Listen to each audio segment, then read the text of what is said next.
Hello mga ka-fasting! For today's video ay may papakita po ako sa inyo na nilakad namin today. Or nilakad, no? Binyahe po pala. So nakahiram po kami ng sasakyan and ang driver namin ay si Kuya Sernan.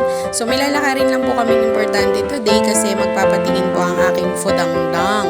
So magpapatingin siya doon sa hospital na pwede naming malapitan na medyo makakalas naman tayo ng bayarin. So yan nga po, pupunta kami ng Dagupan.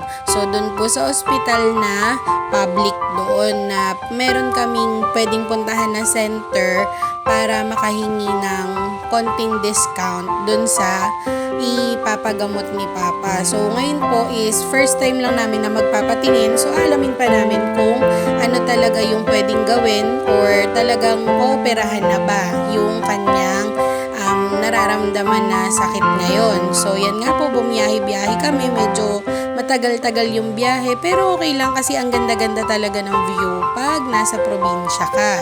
So kagaya niyan, 'di ba? Simpleng tignan, napakalinis, napakaaliwalas, no?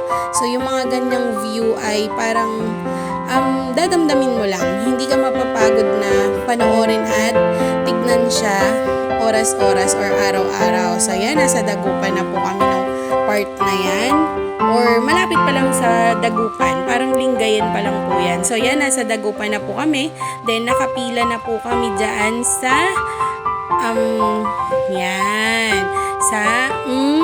center. Bawal po atang sabihin. So hindi ko na lang po sasabihin kung anong center yung lalapitan namin.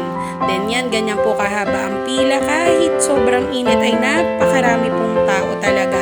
So kahit senior or yung mga buntis, mga newborn or yung iba na magpapa-opera rin ng ibang karamdaman nila ay kailangan din pong pumila ng ganito kahaba. So tanghali na po yan ha.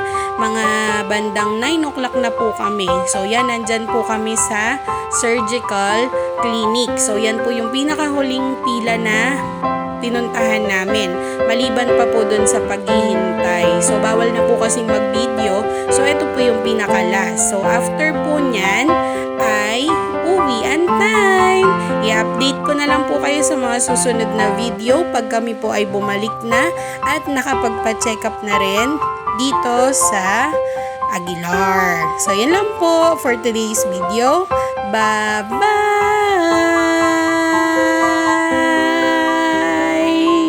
God bless everyone! Mag-ingat po kayo palagi at